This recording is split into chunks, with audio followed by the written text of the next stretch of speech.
position as possible for those 10 green flag laps. Double file restarts once again all through this race.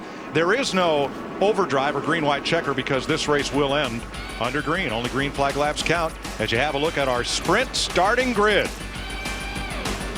And as you do, let's have a chat with the man in row 2. Yeah, speaking of hot dogs, Dale Jr., it's a DW. Got a copy, buddy?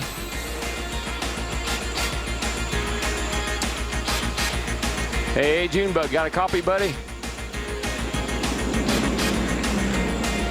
And we're having a little technical issue here. Let me try one more time. Dale Jr., DW here, you got a copy, bud? Just a second. He's getting his pit road speed. Okay. We'll wait on him here a second. We'll get back to him. Come back on that again. You think cut stuff off in the beginning. 4,000, second gear. Sounds like they about got that figured out. And we'll try one more time. Dale Jr., it's DW, buddy. You got a copy?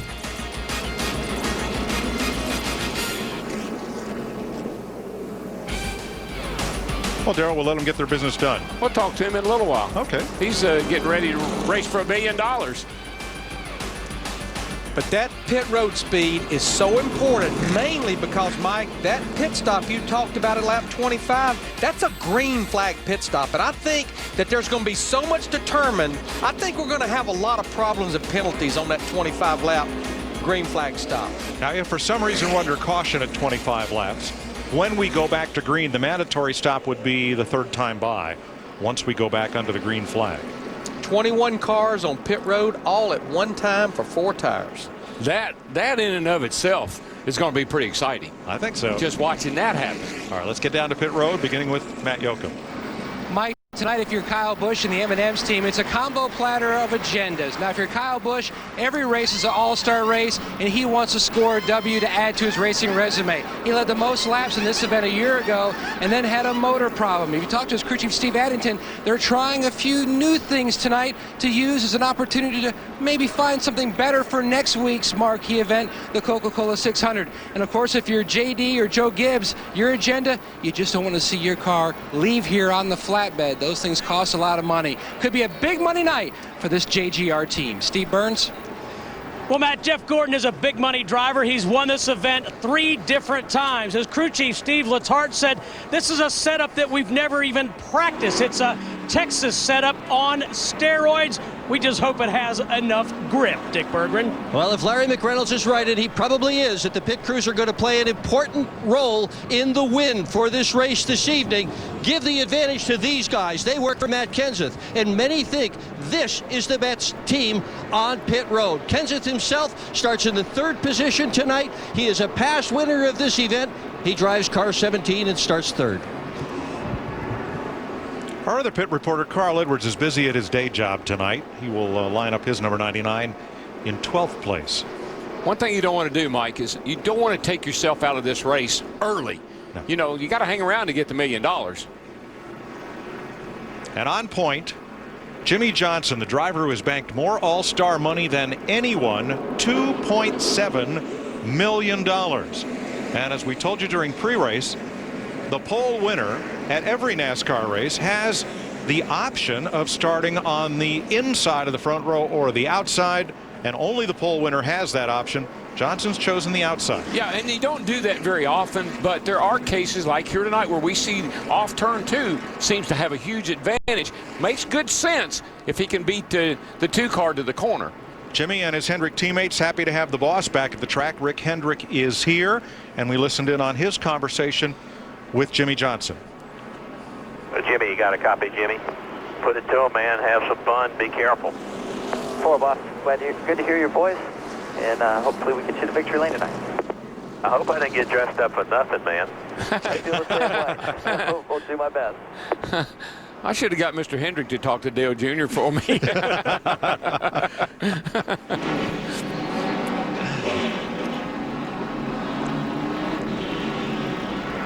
50 laps, segment 1. After they complete 25 laps, each driver must immediately then come to pit road for 4 tires. All restarts double file, and the leader at the end of this segment gets a $25,000 bonus. That adds as much to this race as anything. All restarts, double file all night long. I love that. That's short track America, Saturday night at its best. It makes so much sense, and it's really a rule I wish they would apply all year long, not just in a special event like this. Hard to do in a 500 or 600 mile race with. Not really. It'd be perfect. Well, DW? Yes, sir. It's Saturday night. You got it, It's Larry. time to party. It's $1 million party. Reach up there and pull those belts tight one more time. Never more appropriate. Boogity, boogity, boogity. Let's go all-star racing, boys. Look at those hound dogs. Whoopee. 3 wide. Who's that way up on the outside? Of course, it's Kyle Busch. 3 wide. Got to get them while they're all ganged up here, I guess. It looks like choosing the outside paid off for that 48 car. Let's see what happens when they get to 3 and 4. He's got company up on the outside. Kurt Busch slides up high, and Jimmy Johnson is going to lead the first lap of the Sprint All-Star race. Might not be very good news for everybody else, because you get out front here, man, it just seems like you can drive off and leave everybody like we've seen so many times this year. But once again, when you think, what is Chad Knaus and Jimmy Johnson thinking, choosing the outside, look at the lead they've already got. No, it's not what are they thinking. You know they're thinking something that's out of the box. Boy, Casey Kane in the 9 rocketed out of that second pack. He has caught Matt Kenseth. Kenseth is going to have to deal with him for 5th place here in about a lap.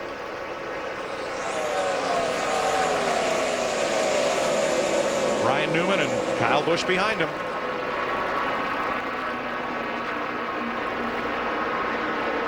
Kyle started 13th. He's picked up 5 spots. Yeah, he's making a lot of good moves, but looks like that Jeff Gordon's experimental setup might be working awful well, too. He's hanging right here, and here comes that 18 car on the bottom.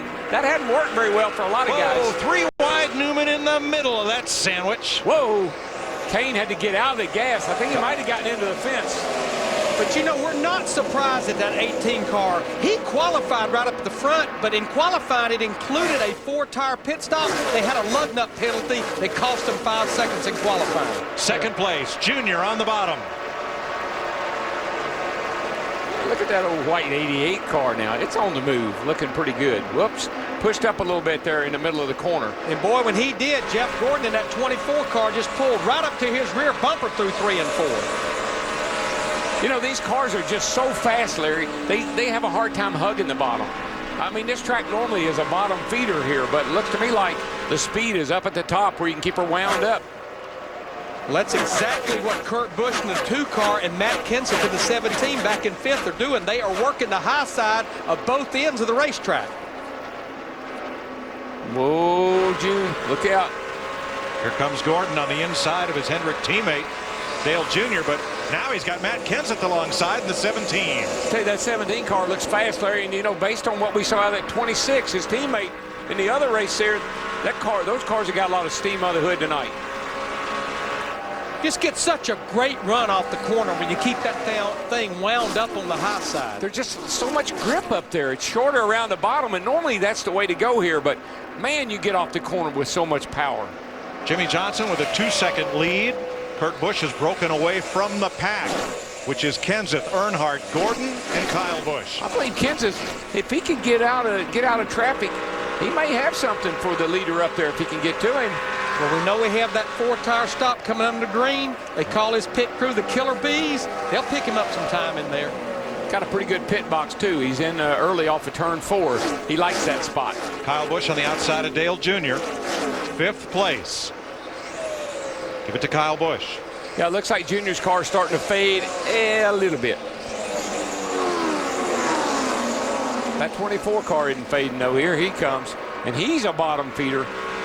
Boy, Junior, I think, got in trouble big time over there in turn 1 and 2 in that 88 car. Had to really jump out of the throttle. Yeah, Larry, the handle is gone. Mark Martin and now Ryan Newman go past the 88. 7 laps, and already the car's looking like it might be getting real bad loose with him. Kyle Busch coming. Matt Kenseth, his next intended victim. Busch's last lap was 3/10 faster than Matt's. And it looks like that 18 car can go about anywhere he wants to go right now because he's run the bottom and he's run the top.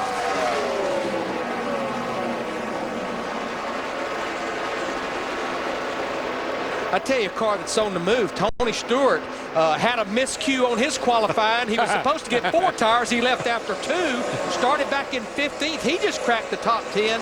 Moved in the 10th in that 14 car. That was very kind of you to call that a miscue. That was a huge miscue. That's a driver with his brain kicked out of gear.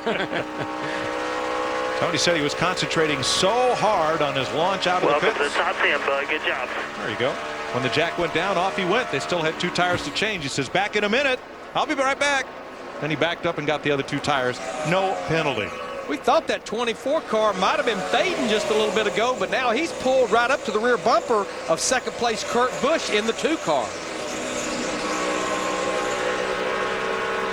Dick Berggren. Well, Dale Earnhardt Jr. just playing his loose, and he's having problems with the right front settling in on the bump stop, Mike.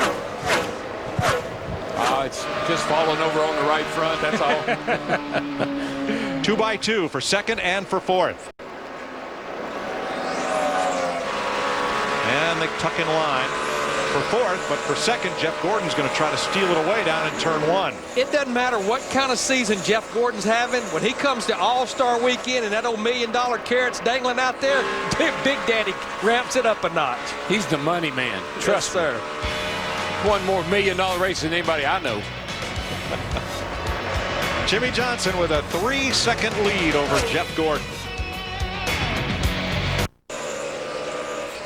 We'll have pit stops in about 9 laps, and the second question of the Catch the Race, Catch the Cash contest is coming up soon. Don't miss your chance to play to win cold hard cash. You get both of tonight's questions right, you'll automatically be entered to win the grand prize, $25,000. Make sure you answered question number 1. Question 2 is coming up, and the contest was scheduled to end at midnight tonight, but due to overwhelming response, we're going to keep the lines open until 2 a.m. Eastern time, so you can get your answers in. Now here's something I'm seeing, Larry. I'm seeing that 48 car slow down, and that 24 car, they're about 4/10 better right now. But here's the good news for the 48 car and the bad news for the 24. They're going to make a pit stop here very shortly. Let's see what Steve has to say about the 24, Steve. Well, Darrell, in anticipation of that pit stop, Jeff Gordon just told Steve Letarte she's a little snug in the middle and a little loose off, but she's not bad. Guys, we're about 6 laps away from that green flag stop, and a car that I have been watching is the car that was the fan vote. Joey Logano, the rookie, started back in 21st.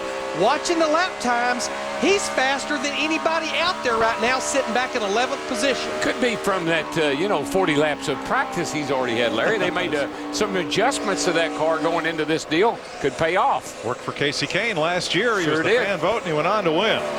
Kurt Busch just ran down Jeff Gordon, caught him, and then suddenly, in the space of half a lap, can't do anything with him. Looks like it's back to that same old deal, though. You got to be able to run off the corner over there high to get that steam down the back. But if you can't get that pass made there, it's almost impossible to pass anywhere else. And that's just what happened, Darrell. Kurt was so good off turn 2, caught Jeff in a flash, but hasn't been able to get alongside.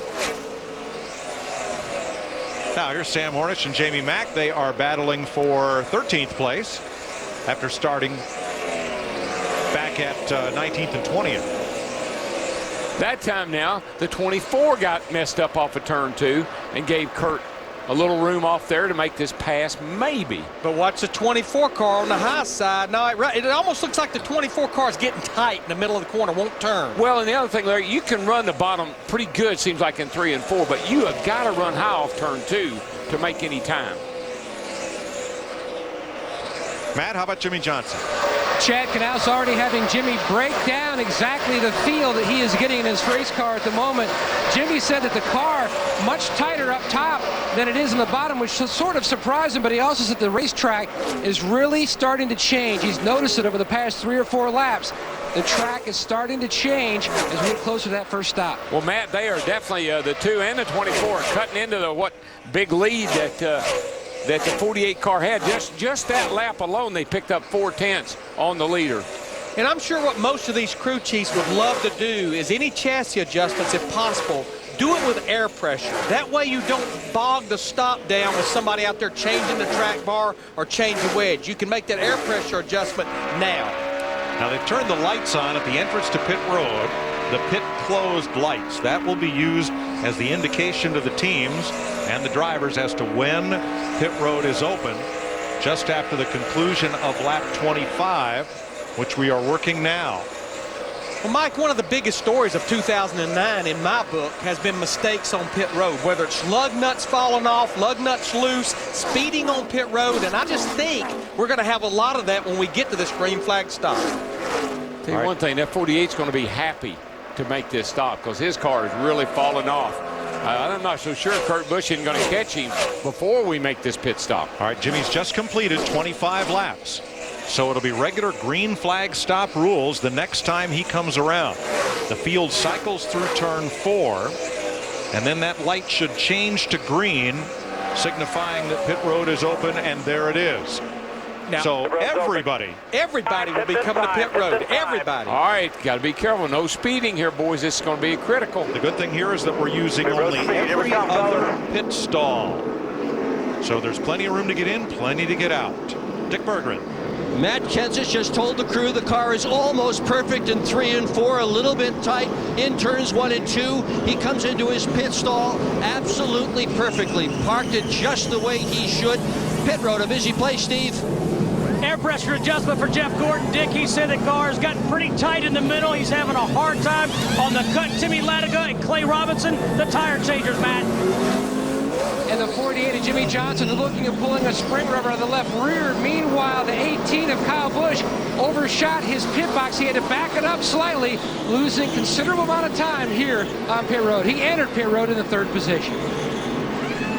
Jimmy Johnson leads the race off pit road. Jeff Gordon, Kurt Busch, Matt Kenseth, the Killer Bees, got Matt 2 spots.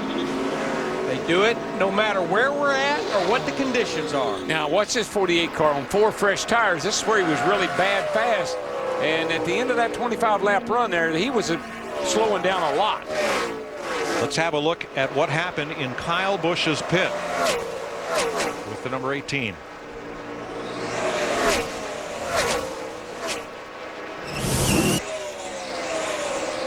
You can see the official. You got to get him back behind that line, which what they did there, the crew did absolutely right, because if they'd have started doing the pit stop, they'd be for a penalty. As we got a battle for second again with Kurt Busch in the 2, Jeff Gordon in the 24. It just seems like, Larry, that the 48 has the perfect setup to me.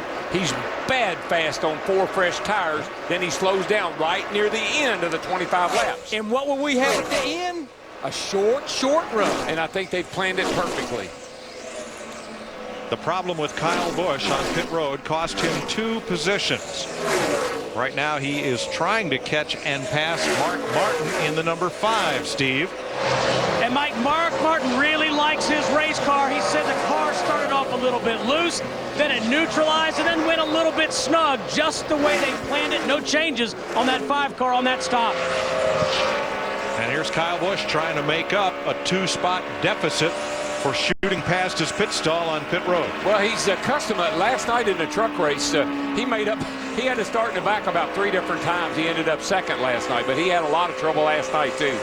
One other thing these teams have to think about: if rain becomes a factor, this race could be complete at the end of this 50-lap segment or anytime thereafter if rain puts a damper on things. So we have $2 million breaks in this race, theoretically. If it should get called at 51 laps, that's $1 million. But if you had to run the whole thing, that's $1 million. That's $1 million. Okay. Now, It just happens to be the same $1 million. You just looked out the windshield of Joey Logano's car, the 20, up there at Tony Stewart. Tony has been in this All-Star race 10 times. It was in the 20 car. He just drove by Logano to get back in the top 10.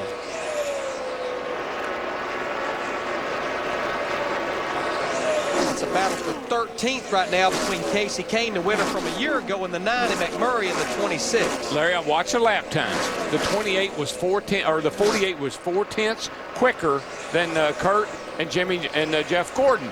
Right now, it's starting to equal back out, balancing out a little bit as we go into the run. But look how far ahead Jimmy is of those 2 guys. They got the perfect setup. Can Jimmy Johnson hold on to a 2-second lead? We'll find out with 19 laps to go in segment 1 of the NASCAR Sprint All-Star Race.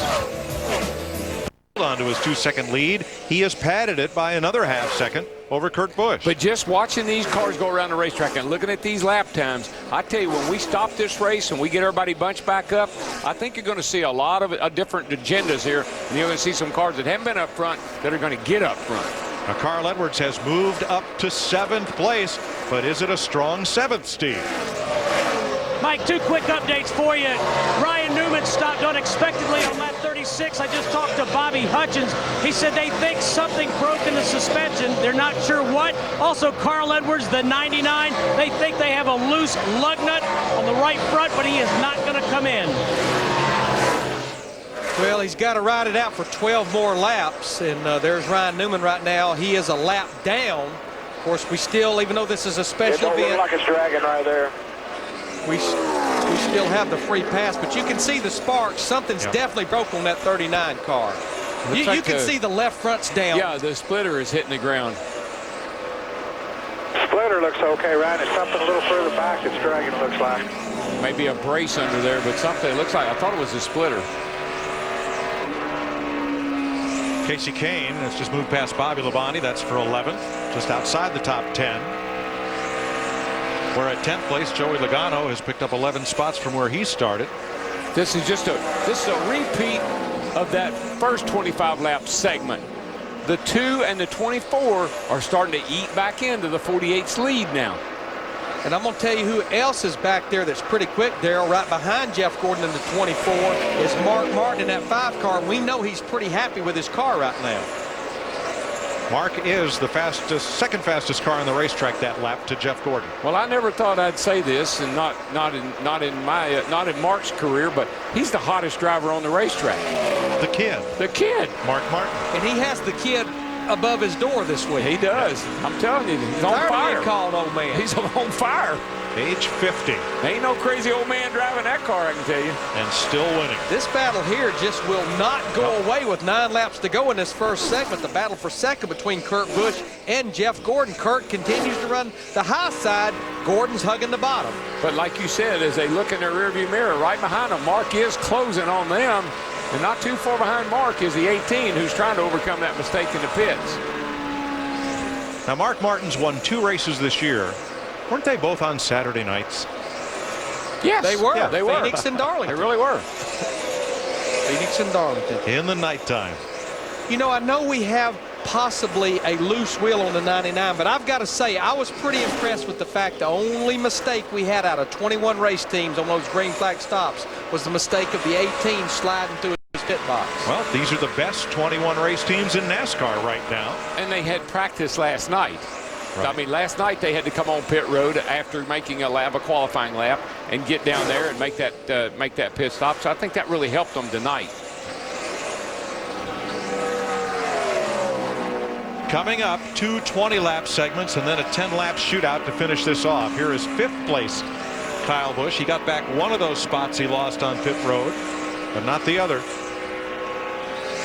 You know, we've got the 4 Hendrick Chevrolets, and we have 10 Chevrolets in this race. We got the 4 Hendrick Chevrolets in the top 8. A pretty dismal night for the Richard Childress Chevrolets. Right now, they are running 17th, 18th, and 19th. That's Harvick, Boyer, and Burton. Right, they're going the opposite of that list you just saw of drivers moving to the front.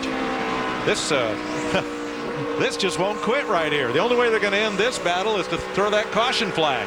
Side by side and about a foot apart as they exit to turn 4. The amazing thing, though, Mike, even running side by side, they're still about 2/10 quicker than leader Jimmy Johnson right now. Yeah, Jimmy's car just kind of comes, it looks like it picks up a lot of push right at the end of the run. Well, it's a short run car, Darrell, and what we got next? A 20-lap, a 20-lap, and a 10-lap Oh, segment. yeah. No, And that's I like 20 laps since they had that green flag stop right there. This is just like the last, it's working out just like it did last time. I think it'll be interesting, though, to see when everybody gets caught back up and make a few adjustments here and see if they can keep up with him or not. Darrell, you got a guy on your outside like Kurt Busch, like right there, and you go at it side by side for 4 or 5 laps. It's got to be fun for a while, but at what point does it just get aggravating? Well, you do get aggravated, but also think about this. You're going to be in that condition. And then I go, as soon as I'm good for a couple laps, then I get tight. Okay, so he's setting up for this 10-lap shootout. I'm going to be in this condition. I got to figure out what I need to do to my car to be able to make it work right when it counts. A lot of times, guys, you know, we see guys riding, oh, they're just riding around. No, they're not. No. They're thinking. We know for sure we will have 2 more cautions before we have that 10-minute break, and that's what these guys are setting up for, trying to make sure they make the right adjustments. You can still see something dragging on Ryan Newman in the 39 car. Jimmy Johnson gets by him, then that will put Ryan Newman 2 laps down. Well, I don't know. I wouldn't want to stay up too close to him. Get by him in a hurry. I think that next caution is going to come just right, though, for Brad Keselowski, because he's not too far out in front of leader Jimmy Johnson right now. But you know what I think that the 48 car may be trying to do is not put Ryan that other lap down. I believe he's trying to let, I think he's trying to, but as he looks in his mirror, he says, I can't help you out, dude. Nope, I got to go. If he does. But I'm like you, Darrell, with the left front dragging and sparks flying, I don't know if I want to sit there and ride by that 39 car too long. Well, I just think that probably the 39 bunch is begging Jimmy Johnson not to pass him. I'm sure the spotters saying, you know, help us out, help us out. Well, in the meanwhile, look at that 2 car and 24 car. They're going to try to get the lead from Jimmy Johnson through 3 and 4. If Jimmy wants the bonus for leading this segment, he's got to go, and now. 50 laps comes up right here. Who's going to lead it? Johnson by half a car length. And I really, really believe that was just trying to help that 39 bunch out. He almost cost him, but... Now we have completed 50 laps, and there's the caution.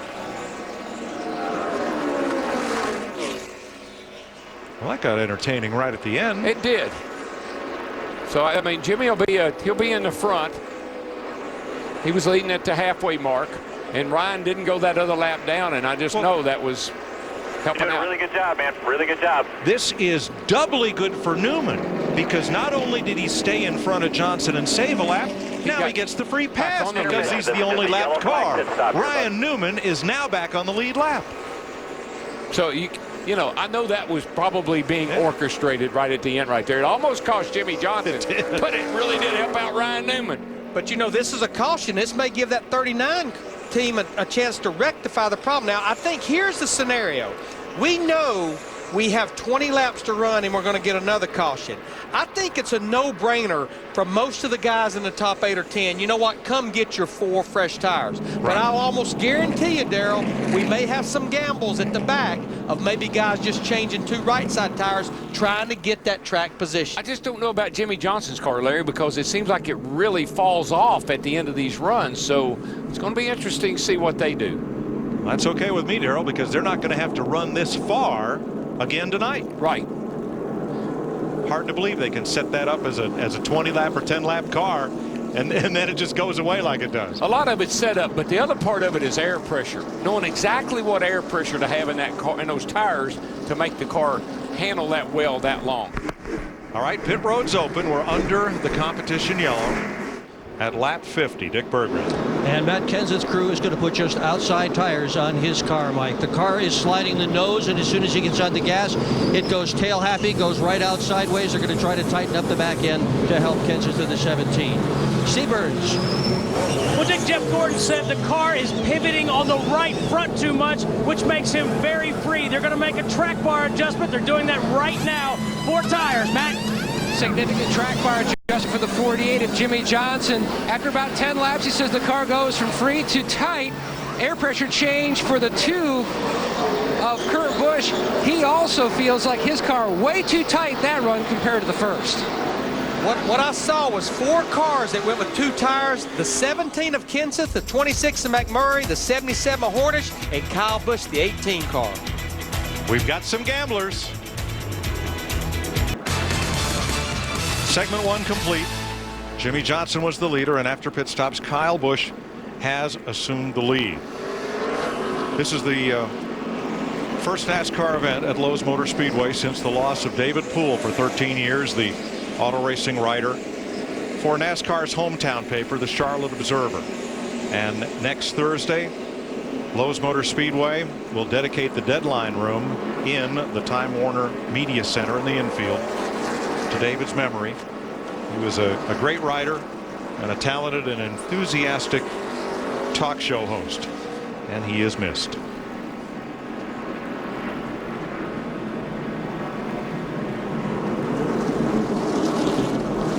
Getting ready for the restart. Kyle Busch, Matt Kenseth on the front row, Jamie Mack, Sam Hornish, and then Jimmy Johnson will restart fifth. And folks, just a few more minutes to answer the Catch the Race, Catch the Cash question. Make sure you visit speedtv.com, keyword All-Star, or text the correct answer number 1234 to Speed 3. That's 773333 on your mobile phone. The time is almost up for question number 1, but so make sure you get that one in and stay tuned for the second question and your chance at $25,000. Lines will remain open until 2 a.m. Eastern Time. Jimmy Johnson and Chad Knaus had an interesting exchange while riding around under caution. Here it is. You're doing a really good job, man. Really good job. For an intermission? Intermission. This is just a yellow flag pit stop here, but 10 laps to the end, right? We do 20 laps now, another caution, another 20, and then the intermission. And here we go with the first of those two 20-lap segments. I think that was called messing with the crew chief. I think it was too. Well, you know, they change the format every couple of years. It's easy to lose I track. tell you what else he was messing with. He was messing with the back bumper of that 26 car getting off into turn 1. Now, our top 4 guys out there, I talked about them right before break, which is pretty much Kyle Busch, Kenseth, McMurray, and Hornish Jr.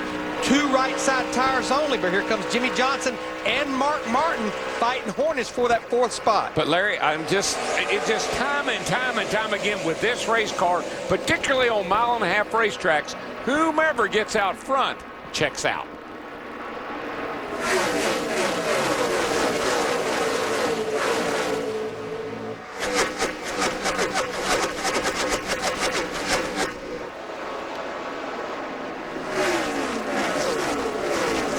Transfer drivers from the showdown running 3rd, McMurray, 5th, Hornish, and 10th, Logano. Make that 4th on the 26. Okay. The 48 just zoomed by him.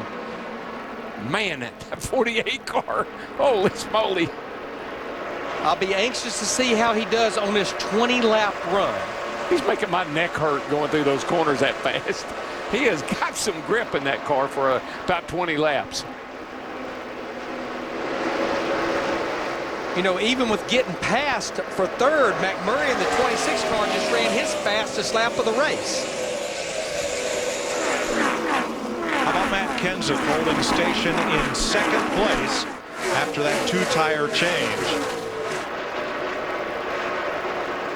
Well, Larry, I just watch these guys. They go into the corner. They kind of float them in there. Not real hard, but boy, do they pick the throttle up. Everybody does.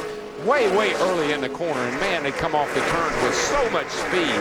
And Jimmy Johnson in that 48 did that exactly down in 3 and 4 that time. Watch him down in 1 and 2. I would say he's going to go to the bottom because Kenseth in the 17 takes the high route. And of course, that just it didn't work so good off turn 2. That will work down here on the other end if he can get back to him. And behind them, the kid, 50-year-old Mark Martin, has moved up to 4th.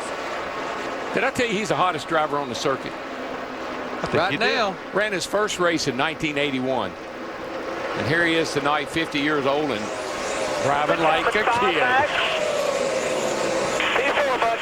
That's 5 on your tires. Yeah, that kid leading the race right now wasn't even thought about when Mark Martin ran his first race. I'm not even sure Kyle Busch's mom and dad was married yet. You know, if we're calling Mark Martin at 50 a kid, what are we going to call 18-year-old Joey Logano? Don't make me go there. Call him Rook for now. Here's a battle for 6 between Jeff Gordon and the 24 car. Gordon, like his teammate Jimmy Johnson, they went with 4 first tires. Tony Stewart just put 2 in the grass to get alongside Logano coming out of turn 4 and through the quad oval.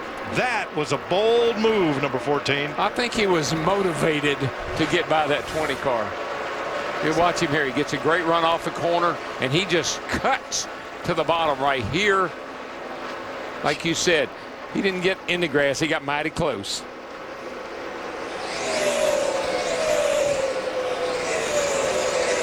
You know, we're approaching halfway of this next segment, and Kenseth in that 17 car is slowly but surely working on that 18 car of Kyle Busch. But Kyle just changed his line, Larry. He just used that high line off of turn 2 down here and really pulled away from Kenseth. And that's what his spotter just told him. Yep. Got to run that top off of 2, and you'll pull away. There we go. Come on. And Jimmy Johnson is no longer closing in on that front duo. But Mark Martin is closing in on him in that 5. I'm sure if you could listen to Jimmy Johnson, he'd say, you know, I'm not that good back in traffic.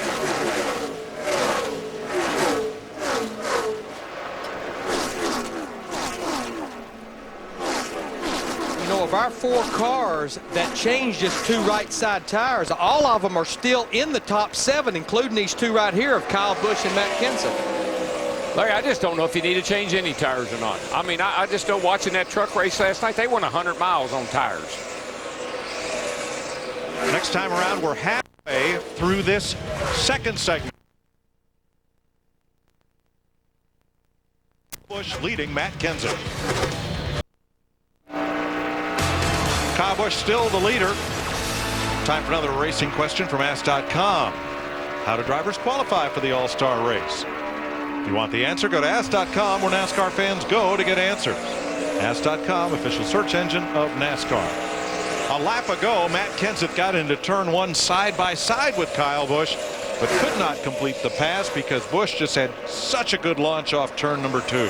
Yeah, he gets a good run off of turn 4 down here, which gets him in a position to get under Kyle going into turn 1. But man, when you sail it in there and then you get back up in that high right about there, he's back wide open. Watch this thing come up off the corner. But look up there at the top, that's live, and Kenseth got a good run around the bottom that time, but he just can't quite complete the pass. Well, I know I've said this, but you can run 3 and 4 low on the bottom and make good time, but you just can't do it in turn 1 and 2. Matt, what are they saying about on the 18? DW, Kyle just told Steve Addington, the good news, we're much better this run. The only problem I have is the fact that the car is a little bit too tight, especially when I'm up top. Not tight and loose like the previous run. Well, Matt Kenseth's got 3 laps left in this segment to get it done. And I know we've got 33 laps to go, and a lot can happen, especially in those last 10 laps. Kyle Busch has run 3 All-Star races. He's never finished an All-Star race. 2 accidents and the engine failure last year. Well, I think that he was the guy that we use as an example a couple of years ago, checkers or wreckers. I think he was the example we used. Yes, and sir.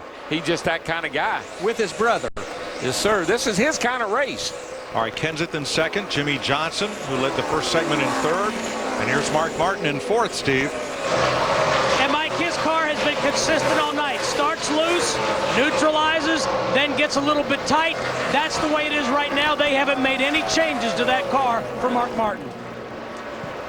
Now, Darrell, here's the box that I think that Kyle Busch in the 18 and Matt Kenseth in the 17 is in, as well as Hornish and McMurray. You and I were talking at one of the breaks.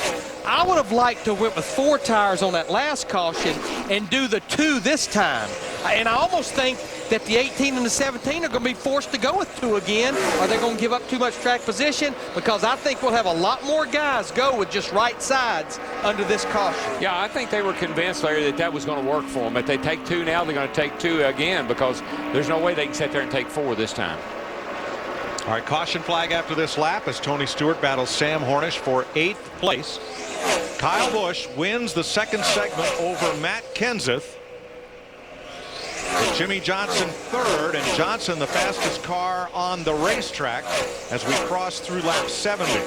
Mark Martin, Jeff Gordon, McMurray, Kurt Busch, Hornish, Stewart, and Edwards, the top 10. So those 4 cars, as I mentioned earlier, that went with just right sides, all 4 stayed in the top 10 pretty handily.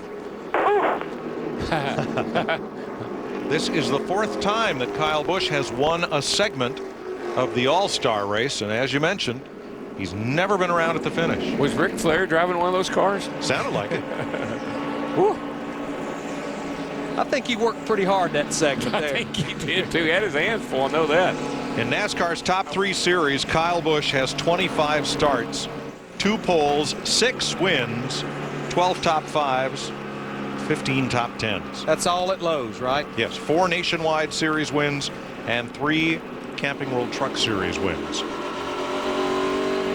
Joey Logano, you saw there, drop back to 15th at the end of this segment, and Dale Earnhardt Jr. sounded like they made the car better after the first stop, but he finishes up here after segment 2 in 14th place.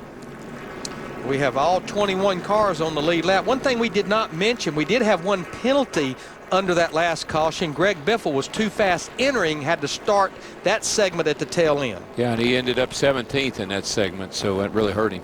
So all 21 cars are running, and all 21 are still on the lead lap. You can read their positions across the crawl at the top of the screen. And now, let's see who the gamblers are, if any. I guarantee you there'll be more gamblers this time than there was the last time. In fact, we got some of them that are staying out. The big fake job by Kyle Busch and Matt Kenseth. Woo. And Mark Martin, Jeff Gordon, McMurray, Stewart, Burton, Biffle. Long way down for Jimmy Johnson. Here he comes to Matt. And Kyle Busch's team said the track position was more important. They stayed out. Meanwhile, Jimmy Johnson, they felt like they needed to pit to make at least an air pressure change. 4 tires for Johnson, as a host of other cars will beat him off pit road. They go 4 here in the 48. Wow, a tire got away from Denny Hamlin's crew and rolled out into pit road. They got it back. But they did bring it back. We'll see how NASCAR rules that one.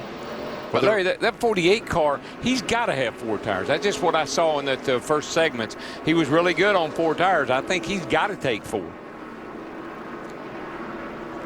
A long stop for Clint Boyer and trouble on Ryan Newman. The hood is up on his U.S. Army ship. Yeah, they're trying to fix whatever's wrong on the left front of the 39 car. So we're under caution with 2 segments to go. Under caution, we're in turn 2, going to go green this time by. A look from our aerial camera. To me, it appears that Matt Kenseth never, the 17, second car there, never had any intention of coming to pit road. Kyle, I'm not too sure. No, I think the 17 said, I hope he does go down pit road. But I think it's going to work out better for him because the 18 didn't. He's going to restart on the outside. He's been all over the back of that 18 car. He might get that run off of turn 2, get the lead. Kyle Busch made that call totally on his own right there, I believe, when he looked in that rearview mirror and saw that, because actually the top 8 cars that are out there right now stayed out. Meanwhile, Jimmy Johnson still has questions about the format of this race. On 10 laps or another 20? Another 20 laps. You got 20 more laps, and then we'll have a break. We're all sorted out before too long. Well, I know one thing. If he doesn't quit going into pits, he's going to be dead last for long. Well, he restarts 12th, but remember, in this format, that's 6th row outside. That's still way deep for a 20-lap run here. He does have 4 tires, but I don't know if that's going to help that much or not. I thought he had the perfect setup, but he's mired back into traffic now. So it's Kyle Busch, Matt Kenseth, Mark Martin, Jeff Gordon, Tony Stewart, Kurt Busch, Greg Biffle, Jeff Burton, Hornish and Edwards, the top 10. I think Kyle Busch knew that he better not let the door open for that 17 car based on the way Matt kept running him down there. And Mark Martin's right up beside Kenseth going off into turn 3. Tony Stewart's going to come out of this first lap in 6th. Oh, Johnson got in the wall hard. He just killed the right side of his car. Yep, pancaked it. Now this old car, sometimes it makes them better. Sideways no. Into Greg Biffle, and that will put us under caution. Yeah. I think it... Might have some right front fender damage. Now, caution laps will count during this segment here. Right. Let's watch the 48 come off turn 4 here, Mike, because he hits it pretty hard. It's up high. Making good time right here, but 16 scrapes the wall right there. That was a pretty hard lick by that 48 car. Yeah, the car jumped up in the air. Fortunately, he doesn't have any tire rub done. Yeah, well, he's got a little bit, Larry. But then down here, Sam just loses it, and there's somebody on his outside. Greg Biffle, Greg 16. Biffle. Yep. Boy, look at Logano in that 20, just squeaked by as Hornish was coming down the racetrack. And Greg Biffle will take his car to the garage area. Yeah, it got pretty serious damage, Greg did. Greg was just a victim. Right there, that's hard lick. Now that's 2 of the 8 cars that stayed out under that last caution, the 77 to 16. Let's watch from Dale Jr.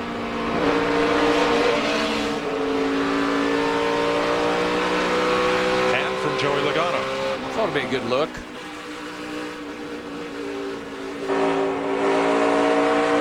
Ooh, 77 was coming down the hill. He was. It's a good thing Joey didn't slow down anymore. So this is the first real caution flag, if you will, of the night. Matt, how about the damage on Jimmy's car?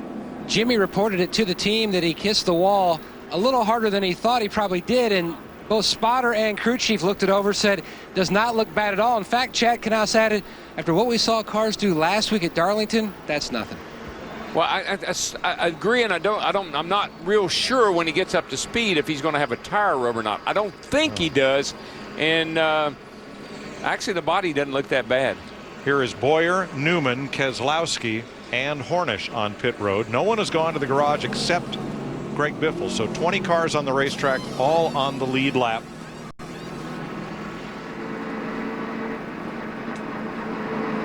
And a lot of that fresh Sprint yellow paint that's been used on the walls all around Lowe's Motor Speedway just for this weekend ended up along the right side of Greg Biffle's car. I like these yellow walls. I think it's pretty cool looking. You know, the amazing thing with Jimmy Johnson, Mike, even those few laps, remember he restarted 12th. He's up to 7th right now in that 48 car. Oh, yeah. He was going on those 4 tires. Here's another racing question from Ask.com, the official search engine of NASCAR. Who has won the most All-Star races? If you want the answer now, go to Ask.com, where NASCAR fans go to get answers. Ask.com, official search engine of NASCAR. Steve. And Mike, Greg Biffle's just out of the race car. Greg, I heard you say earlier that your car was really loose. Talk about what happened with the 77. Yeah, he just, you know, everybody's trying really hard tonight, and the 77 just drove in there probably a little bit too hard. Trying to get a little bit too much on that restart, and just got loose underneath me. I saw him moving up. I moved up the racetrack quite a ways, but I guess he couldn't keep it down, or I didn't, you know, he couldn't save it. So you just got to get these cars really loose to be able to turn. And he was just a little too loose, I guess, took us out. Greg, you guys done? Yeah, we're done. I mean, it only pays to win here. And, you know, we were sitting in a great spot, but coming from the back with, you know, 15 laps and then a 10-lap shootout, you know, with a tore-up car, we just don't stand a chance of getting up there to the front. Thanks, Ray. Biffle's team will bank $75,000 more or less for 21st place. And we've got 26 laps to go. We know we've got one more break coming, a 10-minute break, but we do also know that we have weather to the west of us. So that's one reason these guys are up on the wheel right now. Bad in $1 million. Well, yeah. Speaking of west, let's go west to Michigan International Speedway in June, where Sprint Cup tickets start at $40 and kids 12 and under are free. Hey, Mike, real quickly, I want to congratulate my daughter, Jessica Lee Waltrip. She made the Dean's List at Belmont this semester, and she is so excited about it, and I just want to congratulate her. It was a cool deal. Absolutely. Little homeschool girl, did good. Want to take a moment to send condolences to Dave Marcus and his family, the longtime Sprint Cup campaigner. Lost his father, Tony, at age 92 this week. Dave, just wanted to know we're thinking of you and your family. Once again, we have that double file restart that really seems to make things exciting on these restarts. It does, Larry, but it makes it exciting for all the right people. Exactly. You don't have a bunch of lap cars down under you, you know, trying to get a lap back or a lucky dog or anything. You got people that are racing each other. I love it. I love it. I wish with the free pass rule we have now that this is what we could have every single race. We should. We say that. I think we say that every time we come over here, but it's the only time we use it. Kyle Busch, Matt Kenseth, Jeff Gordon, Mark Martin, Kurt Busch, Tony Stewart. Those are the top half dozen. 5 laps to go. Excuse me, 15 to go in this segment. 15 to go. 15 to go. Boy, Matt didn't get much of a restart there. And I think Jeff Gordon in that 24 car is going to take advantage. Mark just got bad loose right there. Almost lost that car. He's fortunate. He had the whole field coming at him. Here comes Hamlin on the bottom. There just happened to be a hole there for Larry. Otherwise, that would have been big. Burton up top. Here comes Junior. You're riding with him as he moves even with Jeff Burton. Yeah, Mark Martin is going to go from 4th to really and truly just all but outside the top 10 with what happened down there in 1 and 2. A little gaggle right here. Nothing serious yet. Mark back to 8th. If Hamlin can hang on to 7th, nope. Tell you what, that 11 car for the first time tonight is starting to make a little bit of noise. Denny Hamlin, they tore a transmission up qualifying, had to start the race at the rear of the field up to 8th. Yeah, he's been hanging around about the 12th, 15th spot. This is the first time he's been that close to the front, but I think that's what we're going to see as this thing winds down. Joe Gibbs Racing 1st, 8th, and 14th with Busch, Hamlin, and Logano. Just remember, Larry, you don't want to do anything dumb until you get to the 10 laps. Then everybody does stuff that's dumb. Kevin Harvick riding with the Pennzoil car. Logano just ahead. Newman on the outside. You have to restrain yourself to not do anything real dumb until the last lap. I know Jimmy Johnson slapped that wall pretty hard a few laps ago, but he has now cracked the top 5 up to 5th. But this cat we're riding with here, Tony Stewart in the 14, his car just flies through the middle of the corner, especially down here in turn 3 and 4. Well, I just like to look at the lap times, and right now there's nobody got anything for Kyle. He's a good 1/10 and a half, 2/10 quicker than Jeff Gordon and most everybody else. Whoa, another car slammed into the wall as the 31 of Burton. Yeah, he was sliding backwards big time throughout this entire last lap. Boy, it has just not been a good night for Richard Childress Racing. They are 16th, 17th, and now 20th. They're racing amongst themselves. Yeah. The problem is they're racing amongst themselves at the back. Wrong end of the field. It could be a night, Darrell, like we saw last year for Joe Gibbs Racing. A lot of experimentation. Last year, the Gibbs cars all blew up. This year, the Childress cars just will not run with the front of the pack. Who knows what they're trying? And Mike, you know, and Larry does too. If you had to say who's the guy that this race most suits, it's the guy leading right now. Yeah. Based on the way that 31 car just sounded when it came by, I think there may be possible experimental engine has went sour on him. But I'm going to tell you Boy, what. something just happened, Larry, to the 18. Yeah, because look, here comes that 24 car all over the side. Jeff Gordon wants to lead to this thing. Something's wrong with the 18. He just going down the back just then. Something happened.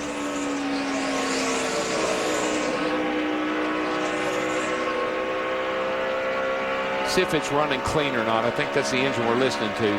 Forget about the pop up here. The RPM looks good. Yeah, it looks. I don't know if he just lost it off the 2 or something all of a sudden just happened to that race car. That is the first green flag lead change of the night. And Big Daddy, Jeff Gordon, has gone to the front in his DuPont Chevy. Did you see Mark Martin? He came off turn 4. He was sideways, man. I tell you, he's got his hands full with his ride. Hamlin moving ever closer to the front. Takes Mark for 7th, and here comes Junior. This is the kind of race when it's all over with, you say, where did he come from? Right. Speaking of where did he come from, how about Ryan Newman in that 39 car got the free pass? He's back in the top 10 with that Army car. Now, Jeff, oh, man, Mark got in the wall that time. Yes, big time. He's had something's happened to him.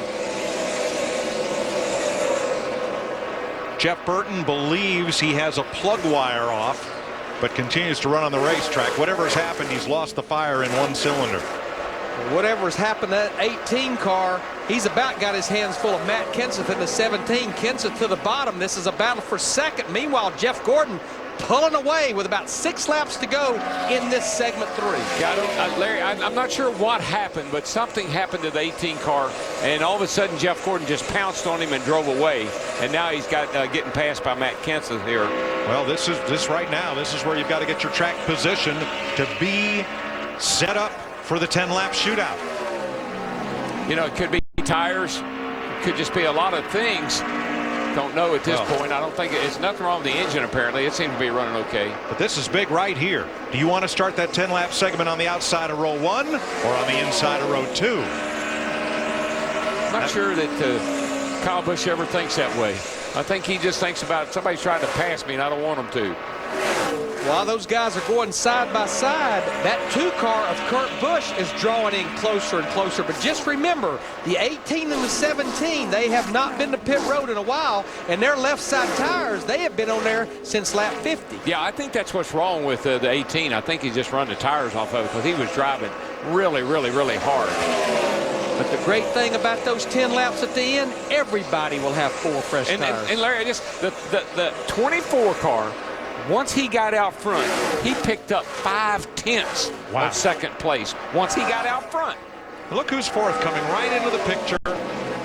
Let those two fellows battle side by side as long as you want, and then here comes Kurt Busch. Yeah, I think they just run the tires off of those the 17 and 18. I think that's what's happening to them. Jeff Burton has gone to the garage with engine trouble. He joins Greg Biffle there, who crashed out of the race. This is a battle right inside the top 10, a battle for 10th between Mark Martin in the 5 and Jamie McMurray in the 26. Just talked about Kurt Busch. There's the battle for 3rd, Mike. Boy, there's a little shrub and big shrub going after each other. Matt? Well, his dad, Tom, is going to want to know what's wrong with the 18 car. His younger son, and Kyle just told Steve Addington, the car is just way too tight now in the center, but is concerned if they fix that, like Larry Mack has talked so many times, you may just shuffle one problem from one part of the corner to the exit. He's worried now he may be too free on exit if they fix the tight in the center. Well, Matt, what he needs to do is just try to hang on for another lap and a half. He's got a pretty good cushion to the car back there, so if he can just hang on and finish 4th, then they can get 4 fresh tires on that car. Yeah, I think that's all he needs, Larry. I think he's good. I don't think the car, I think he just run the tires off of it.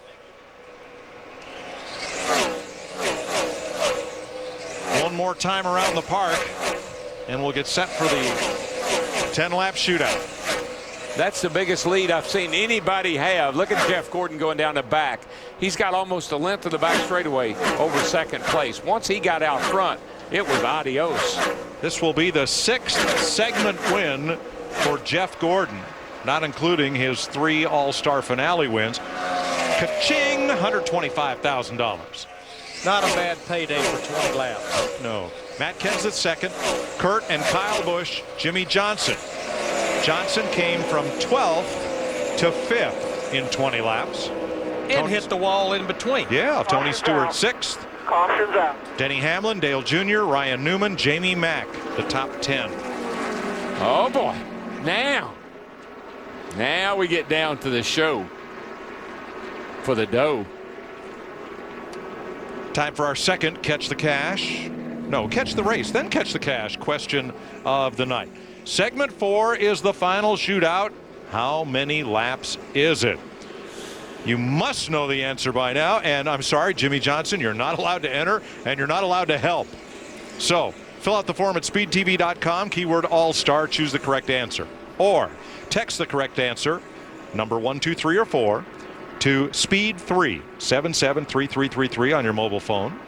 If you answer both of your questions right tonight, you could win the grand prize, $25,000, a cold hard cash. We'll pay the taxes. You got till 2 a.m.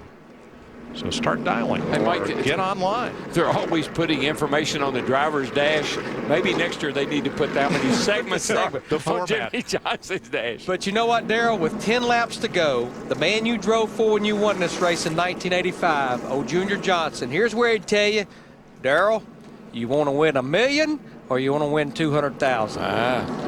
Didn't leave you many options, did it?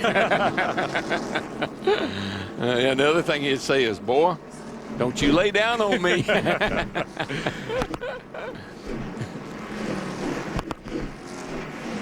Here they come down pit road. Let's get a hot dog, right?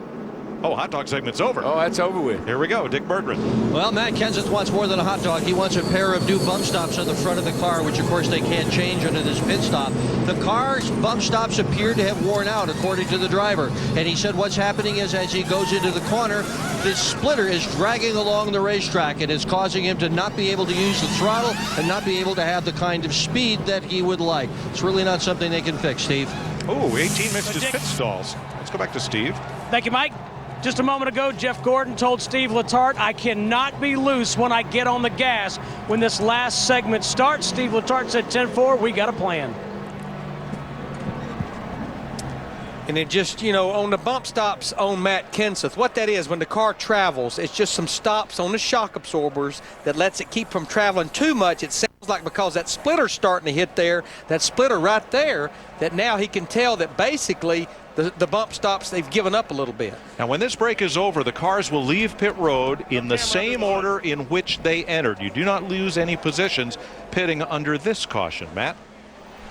And the 18, Mike, you mentioned he missed his pit stall. The reason being almost a collision between himself and the 48 of Jimmy Johnson. Jimmy was on the inside. That's why Kyle just stopped and the crew backed him up. Right now, Steve Addington and Kyle are going to talk about exactly their game plan for this final 10 laps.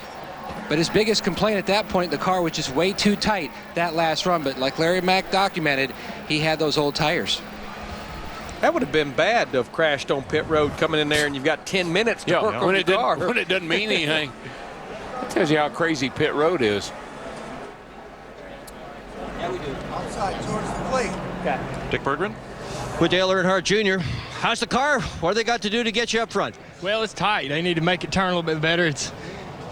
I don't know, we're going to probably try to change some camber in the right front because it hooks in on the first 2 laps and then it pushes in the center, so maybe it's got too much camber. But, you know, I'd rather be sure that that's what we need to do. We're not really sure if that's what it's going to fix it, and that's the frustrating part. But the car was getting a little bit better, but not enough. We need to work on it and get it turning quite a bit better, but we've improved on it. Kind of nice to have a hot dog break when you're hot as you look to be. No, I'm ready to keep going, man. You know, I'm ready to run another 10, 50, whatever. Okay, good luck to you. Thanks. Dale Jr. is in 8th place. It's hot. You know, it's really hot out there tonight. You see all the drivers are really working hard. They're all sweating a lot and all getting some fluids right now. Very humid with the storms that have moved through, and it's been very muggy here the last 2 days. Now that camber that Dale Earnhardt Jr. is talking about, it's part of the front end setting, and it really coincides with how much the car is traveling. And the more camber you put in the right front will help it turn, but if you start traveling the car so much, he talked about making it hook in too quick getting in the corner. Yeah, to fix it and fix it right, need to change the A-frame probably, but they can't do that. Let's get on to Matt with Kyle Busch. And catching up with the driver, the 18. The hot dog segment's over, the big money segment's here, and a reminder, you've got $1 million on the dash.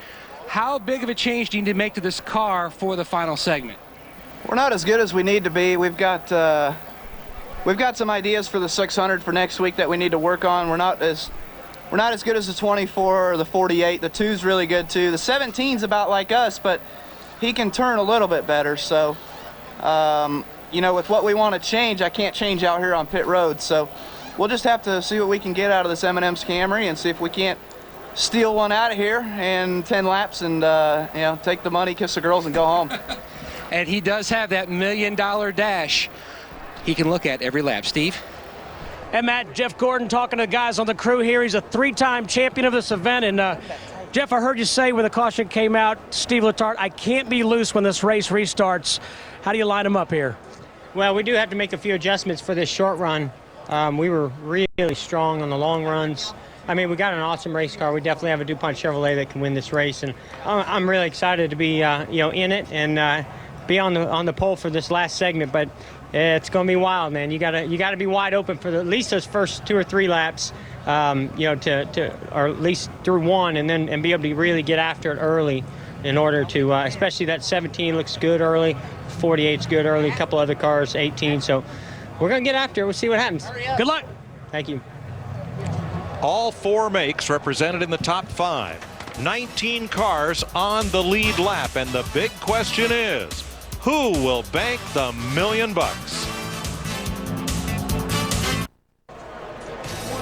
It's the intermission of the NASCAR Sprint All-Star Race at Lowe's Motor Speedway, and if you stepped away from your television at all, don't you dare do it again. We'll get you caught up with what's happened so far. Jimmy Johnson on the pole and sitting pretty. He would lead all laps of the first segment. But, Jeff, then it became all about track position. Track position, the 18-car Kyle Busch, they took 2 tires to get that position. They won the second segment. They gave a little head fake to the rest of the field in the third segment. No tires. He and Steve Addington gambled. Okay, and now we have some contact. This is segment 3. That's Sam Hornish, who won the showdown. Greg Biffle hard into the wall. Biffle and Burton out of the race. And segment 3 belonged to Jeff Gordon. Jeff Gordon, the winner of segment number 3. That means he won $125,000. And more importantly, he is on the pole.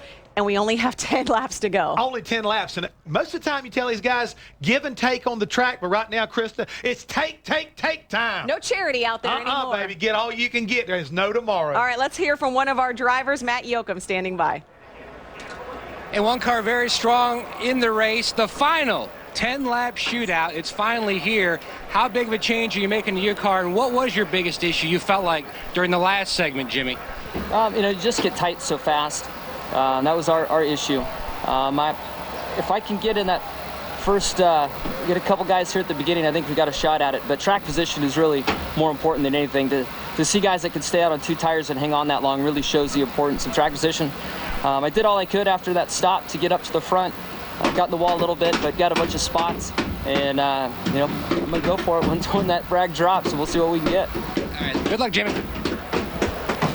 Jimmy Johnson was pretty calm when he was in with us on our pre-race. I bet he's probably shaking a little bit now. 10 laps to go. Well, you can see both all these owners right here. You take a look, Cat in the Hat, Jack Roush. They know that the final adjustments have been made in this 10-minute break to get these cars right.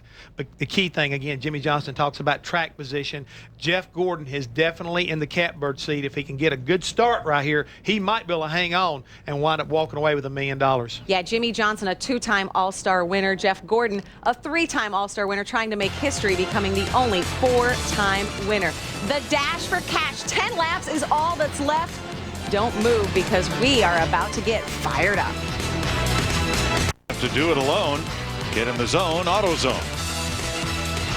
And by NASCAR banking only from Bank of America. Your debit card, your credit card, your driver. Learn more at Bank of America Banking Center. Let's go All-Star Racing, boys! I'm going to take a shot at you on this restart here. Why is he racing me so hard? Let's go race for $1 million. What do you say? Woo! Yeah. It's harder to do than it is to say. It's a nice lap right there. Yeah, we're finished. It's all come down to this. 10 laps for $1 million. Jimmy Johnson led the first segment. Kyle Busch all of the second. Jeff Gordon took the lead halfway through segment 3. One race caution when Sam Hornish tipped Greg Biffle into the wall. And we're ready to go to finish it off. Mike, this is $1 million restart right here. Got to get it right. Because the guy that comes out of that second turn with the lead, he's the rabbit that the rest of them are going to be chasing. Well, I think you heard Jimmy Johnson say, I got to get a couple, and I got to get them early if I want a shot at this thing. Yeah, and I just don't like where he is. He's pinned down on the inside there. That's going to be hard. He's 5th. 10 green flag laps. Look at that. Kyle Busch tried to time it. Matt Kenseth slammed the door on him. But that hurt Matt so badly. He lost his momentum, and Kyle's trying him again out there. Well, he did it earlier. On the first start of the race, he passed cars going 3 wide. There's 3 wide over there off 2. He's going to do it. He's going to make it. And Jimmy gets turned. Oh, no, Jimmy's around. Caution is out. And nobody hits him. These guys are still going at it over there. Turn 4, 3 wide, and they're finally getting slowed down without contact. Okay, a little contact. All right, boys, better take care of those front fenders. Yeah, come on, Matt. I mean, he didn't do it. Kyle did nothing wrong. He just using up the whole racetrack. And he caught Matt right here a little bit sleeping on the restart. Let's see what our aerial view shows of this 3 wide battle. Now watch it. Watch this. I mean, the 18 gets back in the gas right here, and he comes on the outside like he was shot out of a cannon. And the 11 car got into the back of 48, spun him around. But I think the 48 had to check up because it was starting to stack up. Maybe a little bit. I think on the initial start of the race, we saw Kyle Busch make this very move. 3 wide around the outside, gain as many spots as he could. Well, how did he win Richmond? I mean, every restart, he passed cars up against the wall on the outside. Let's show you the restart again. Now, we did not complete a lap, and remember, only green flag laps count. See, the 17 is not expecting Kyle Busch to jump out there like that. Wow. He slams the door on him, which I don't blame him. I'd do the same thing, but he should never let him out there in the first place. But what Kyle Busch was doing is perfectly legal. It was great. As soon as the flag waves, you can pass to the right legally. You don't have to wait till you pass the start-finish line. However, we're now being told by NASCAR that because of the double file restart rule, you must stay in line until the start-finish line, just like the initial start of a race. So that's a new wrinkle for the All-Star race with the double file restart. You know what I love coming over here for this race, because I always learn something. Every time it's always something I never knew before.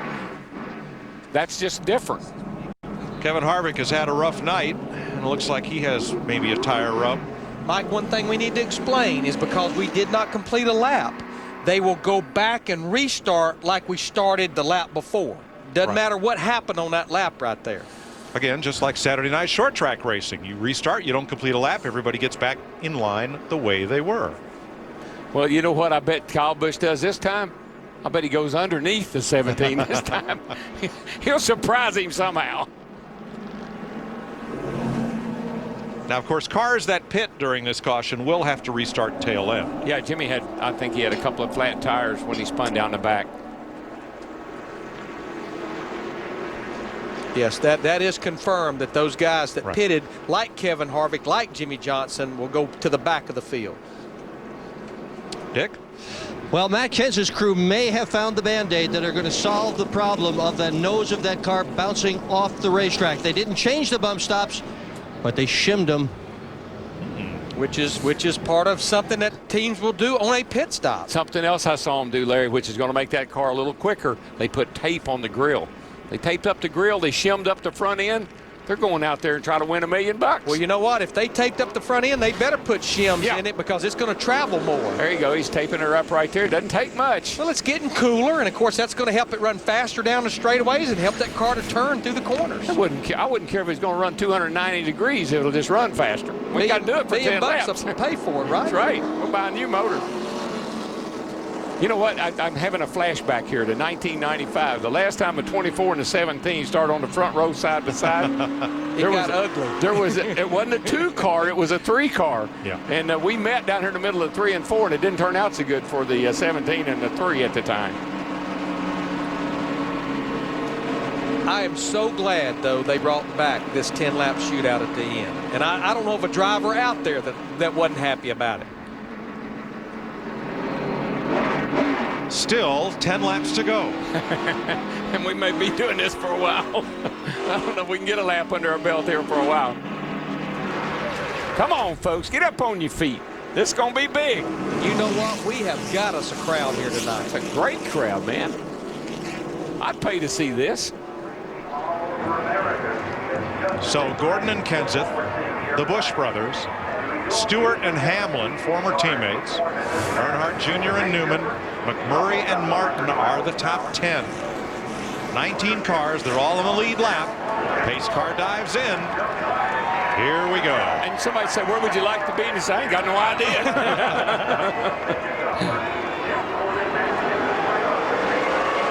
Much better restart. There goes Kyle Busch is going to try to make it 3 wide in the middle, and I think he's going to make it work. I told you he would go inside of the 17. And he's going to get the run on the high side. He'll get the lead down the back straightaway. Come on. That was awesome. Adios, boys. He got him a set of goodbyes on his car. Wild Thing makes the move up the middle. I knew he would. Wow. He's a restart. He is a restart. If I can't get him on the high side, I'll get him through the middle. I knew he'd do that. Jeff Gordon goes after him. Now he's going to have his hands full with that 24 car. And here comes Stewart. Tony Stewart wants a piece of this. Whoa, the 17 almost lost it getting into one that time. And he looks like he's going to lose some spots because of it. Looked like that little shim job wasn't quite enough. And Ryan Newman, who at one point was nearly 2 laps down. Look out, boys, got to fight for the lead here. Here comes Gordon on the bottom, the 24 car. They're side by side. 8 to go. Drag race, 24. He's out there. Look at the run that 39 car got. I mean, he ran up on some hard. He had to jump out of the gas 3 wide in 2. Oh, boy, here we we go. This is going to be tight right here. But they make it, and Stewart closes right up. Oh, and a nice little bump draft down the back at Lowe's Motor Speedway. You Way to won't go. see that except in the All-Star race. Newman all the way up against the wall. There's still 3 He's miles. got him. He's got him. Oh, there there we we go. Keep your foot in it. Keep your foot in it. Still Keep your foot in it. going. Ah! Pow! How'd they go to all Missy? Wow.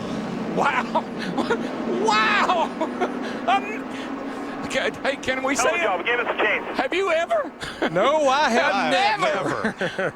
They are using every inch of this racetrack. Wow. Man, did you see that 39? Where did he come from? Oh, and by the way, he's leading the race now. Man, he was 2 laps down almost. Hey, Kyle Busch proved you could go outside 3 wide, Wow. you could go up the middle 3 wide, so everybody else said, I want to try this. I mean, it looked like Newman cut on the afterburners But I'm coming going to down the front tell you, stretch. I think it's the yellow wall. I think you can get a lot closer to this yellow wall because you can see it better. They sure got close. Jeff Gordon, off goes the helmet. He thought he could win it. I thought he could win it there for a little bit, but this is not a big surprise. I mean, this is what the All-Star race has produced. This kind of action, this kind of wrecked cars, blown motors, tempers. Doesn't matter what format they use. You are the leader.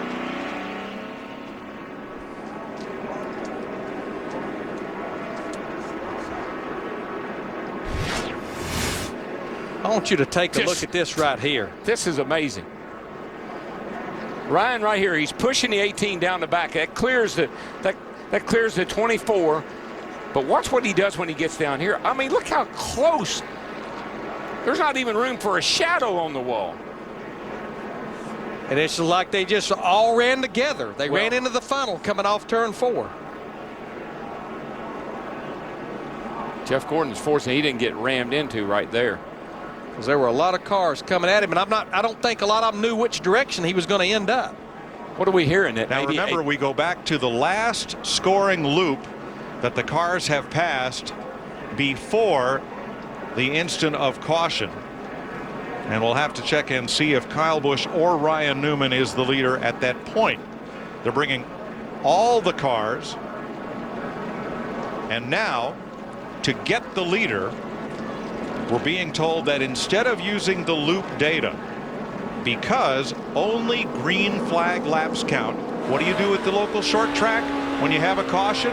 You go back to the last completed green flag lap to set the running order. 2 outside. That'll put Kyle Busch back up front. Well, you know what? Kyle's got quite a bit of damage to his right front, but Newman, on the other hand, his whole right side has got a lot of damage because he had a lot of contact. So those 2 cars have got a lot of damage on the right side. Watch right there. Cal gets a lot of right front damage, and certainly Ryan got into the wall hard. Now, if there's any doubt that these are the best drivers in America, watch how all of them miss Jeff Gordon as he comes up, bounces off the wall, and back across the racetrack. Very, very fortunate, but also very, very good driving on everybody's part. It was right in front of his teammate Dale Earnhardt Jr. that just got by in that 88 car. And I'll tell you, the 24 car, you don't see him on the hook very often. No. Nope. I'm not sure that 39 car's got a tire on it that hadn't been rubbed on. Yeah. Look at his left rear. Right side's all torn up. The 18's in the same shape. I think Kentz's car is pretty clean. But Ryan Newman, talk about Army strong. Not only did he come back from being nearly 2 laps down, but he also overcame a pit road speeding penalty, and he's the second place car as they run down pit road. Now the pits are closed, cannot stop. That car's a mess. Looks like it's been in a war. He looks just about as bad as yours. Yeah, no kidding. That's true. Steve?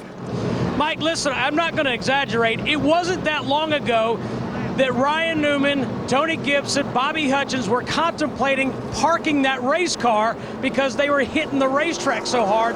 They came in, changed a left front shock, and that's confirmed. And just now, when they came down pit road, they told Ryan, car looks all right. Also, his dad, Greg Newman, said they're going to post the 18 car in front of you, and Ryan said, I don't care. Hey, he'll start on the outside. Yeah, I mean, he's going to go to, you know, right now, if you just say finish second, he's going to make $225,000. Right. I mean, just in a car he was going to park almost 2 laps down. If Ryan Newman wins the $1 million, he'd better share a big chunk of it with Jimmy Johnson, because it was Johnson who didn't put him 2 laps down before that segment ended that allowed Ryan to come around with the lap where he was in front of the leader and then get the free pass and suddenly be back on the lead lap. I agree, Mike. One other thing real quickly, Larry. The other thing he did was when they worked on the car, he looked like he was going to go a lap down in the pits, and he sped down pit road to stay ahead of the pace car. Had to start at the back, but he didn't lose a lap. But we know he's got that Hendrick engine in there, and Darrell, you talked to Rick Hendrick. They were coming out here with some steam in those race cars for this All-Star race. Probably wouldn't want to run it at 600 miles, but it'd probably be all right for over here tonight. So we have 92 laps complete and 8 laps to go. We're under caution because of this. Don't touch that remote. We'll be right back. In 1 lap, we'll restart with 8 laps to go. First, down to Dick Berggren at the Care Center. Jeff Gordon, you've just watched the replay. What happened? That's the All-Star event. You know, that's just a bunch of guys racing really, really hard. You know, I heard 3 wide right at the last second, and I was already wide open, pulling it down as much as I could. Felt like Kyle probably could give me a little bit more room, and we might have been all right, but I think it was a little bit of a surprise 39 was outside of him too. I got a bad restart, and Kyle obviously got one heck of a restart. I don't even know where he came from, and I'm just glad that it wasn't worse than that. You know, I was pretty nervous sliding across the track like that, so thankfully nobody got into me, and you know what? It was a great night for us up until that point. Oh, well. And here's another restart. Ready for the restart. Kyle Busch, Ryan Newman on the front row. Okay, so Kyle Busch goes to the outside, and they tell him, don't do that no more. It's not legal. So then he goes to the inside, and it causes a big wreck. What's he going to do now? Well, he's got the lead now. Darrell, I very rarely tell you this with 8 laps to go, but you might want to reach up there and pull those belts tight one more time. And look at the teammates starting nose to tail in the outside column. Ryan Newman and Tony Stewart. I'll pull them any tighter, Larry. I won't be able to breathe. Well, get a good breath, because here we go. That's how to be. It's just 8 to go. These restarts are just action-packed. Boy, he's bringing them down mighty slow. And he got a whale of a jump. Look at that. Timed it just right again. That might be all it took right there. Let's watch Newman in that 39 car. Kyle Busch actually had a good enough lead. He could go ahead and move to the top through 1 and 2. But, Larry, I think Newman's car is hurt. I mean, he hit that outside wall hard. I'm surprised that Kyle's is as good as it is. I thought he may have had more damage. The best car without damage is the 17, but I don't know if he can do anything with the 18 or not. Oh, yeah, smoke from he's Newman. got a tire rub. Newman's got tire rub. And here comes his owner teammate, Tony Stewart, in that 14 car. 7 to go. I think Kenseth probably says, I owe you something, buddy, if I can get to you. And there he is. He's there. He's to him halfway down the back straightaway. Let's see what happens in 3 and 4. $1 million in the balance. Who wants it more? I believe the 7th. Oh, he pinned him down hard, man. He didn't give him much room. Kyle Busch really took him in hard and laid on him, kept him on the bottom. But down in 1 and 2 is where Kenseth is so strong. I think, though, the 18 gets in there, that he's going to get that run off of 2 like we've seen all night. If that was the finish, it would have been Busch, but Kenseth pounds back on the inside, and Stewart is there. He's never won the All-Star race. He's finished 2nd in his rookie year. Stewart in that 14 car. He better just watch these 2 dudes in front of him, because I don't think there's a lot of love going on right there right now. Kenseth's going to get the great run off the corner. He clears the 18. That's all it took. He's gone. Halfway, 5 down, 5 to go. Ryan Newman has gone to the garage. Oh, yeah. Look at that 17 motor, but here comes, hey, look at the smoke. Now, he can run the bottom. And that was on the bottom. He got that run, Darrell, halfway down the back straightaway. Let's see who goes where. Yellow. Caution for what? What? Debris in turn 3. Puts us under caution. Man. This is getting good. Now you can breathe for a second. That gum. Save fuel. Oh. Well, now, you know what? What would make your car faster than everybody else's, Larry? Less fuel. weight. So Less that means that on that 10-minute break, they didn't get real aggressive dumping fuel in that car. Didn't put any more in it than needed. Who lost a race over here because of that? Jeff Gordon. Jeff Gordon. So save fuel. Everything comes into play. Every strategy that you can think of comes into play. Now again, we go back to the last completed lap under green, and that will shuffle the order just a bit. Kenseth the leader, Busch second, and Stewart third. The last time they crossed the line under green, that's how they were running. Yeah, I think this is bad news for Matt Kenseth because he's going to have to deal with the 18 now on this restart. And we saw what the 18 can do. He can get some gone. Well, let's show you the last 2 restarts. And we're running out of laps for him to catch up and pass somebody. This is classic right It's here. unbelievable. Look at him wiggle wobble his way right through there. You know, Daryl and I concluded that Kyle Busch is probably the only one that could get by with that. Then we concluded he's the only one that would try that. Most guys would say, you can't do that. And then here's his last one. And look at the lead he's got there. Yeah, Ryan Newman's car would not take off. It did get quite a bit of damage to the right side and has since gone to the garage. Jimmy Johnson is in the pit lane along with Casey Kane and Brad Keselowski. You know, we got a new player up there in that top 5 too. Kyle Busch's teammate Denny Hamlin is up to 5th in that 11 car. But Larry, what is there, 5 laps to go? 5 to go. So I tell you, players are players, but we're out of time. Right. And, you know, if Kyle could get a great restart here, it can make it miserable for Matt Kenseth. I just believe the guy we have not heard the last of is that cat back there in 3rd, Tony Stewart in that 14 car. We know how bad he wants to win a race driving for Stewart-Haas Racing, even if it's the All-Star race. He was strong right there just before that caution came out. Really strong. He must have put on a little extra Old Spice tonight. He's going out on the town when this baby's over with.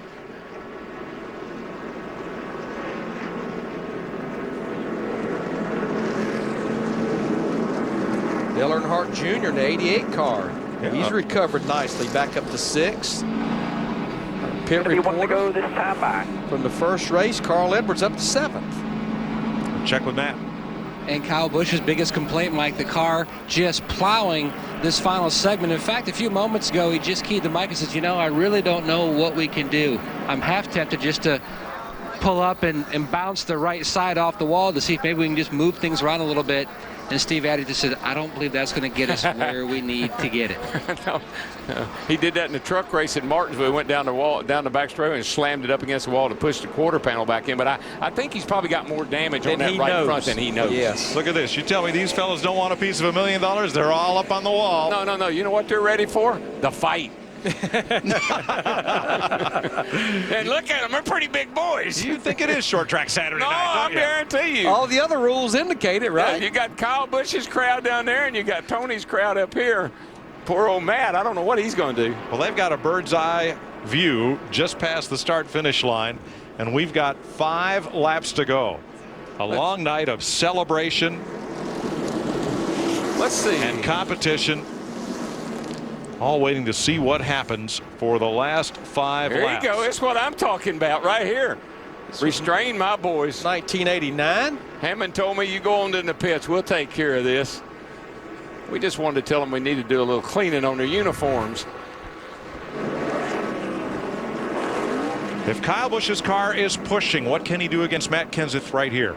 He has no options. Just go as hard as you can and hope maybe Kenseth doesn't get a good restart. Maybe Tony gets in a race with Kenseth.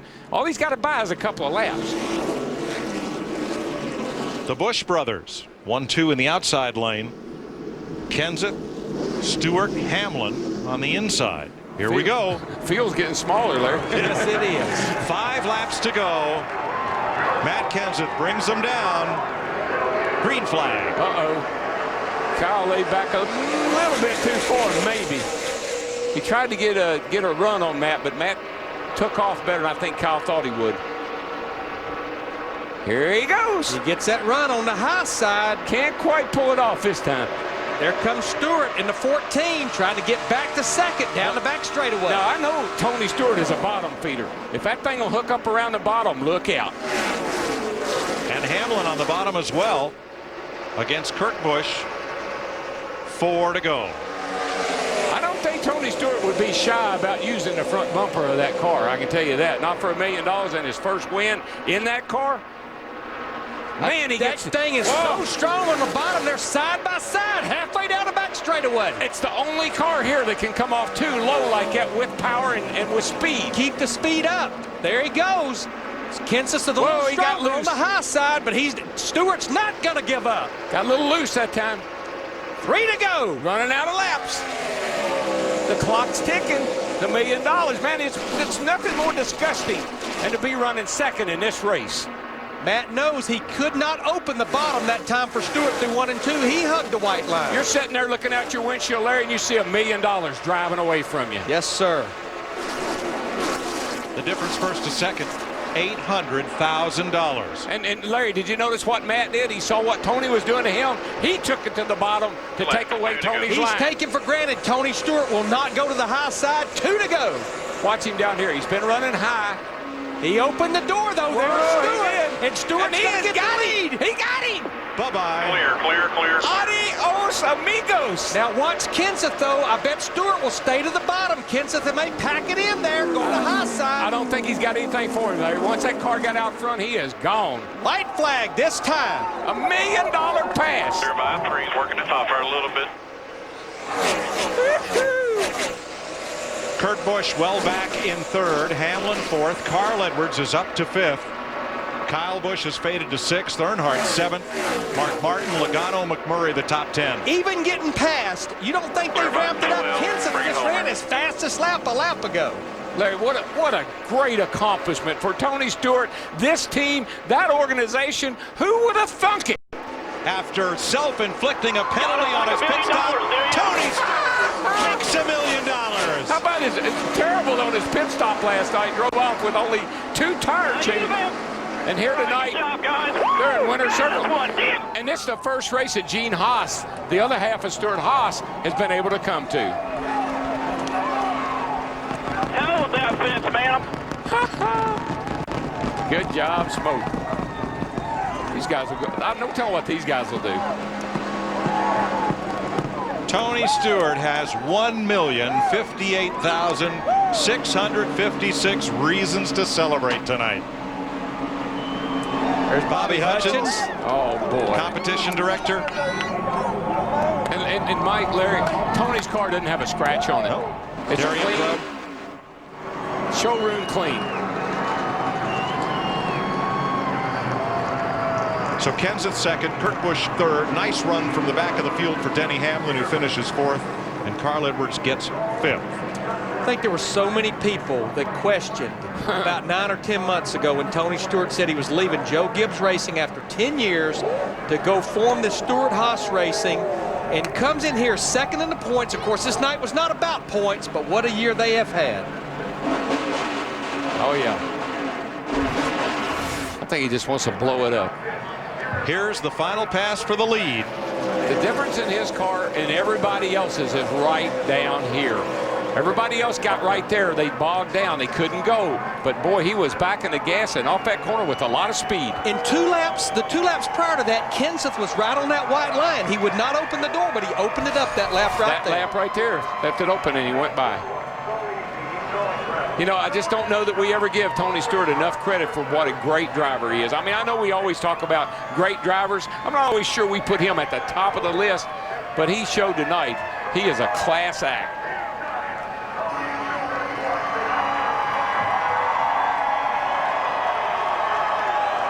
Now Stewart is parked over in turn 2. He just wanted to see it. That's where I made that pass. He wanted to take a picture of it. And I believe that's at NASCAR's instruction. Yeah. So that they can arrange the victory celebration on the front straightaway. Here it comes. An early birthday present for Smoke. He turns 38 on Wednesday. And we'll be back with all the pomp and circumstance of Victory Lane.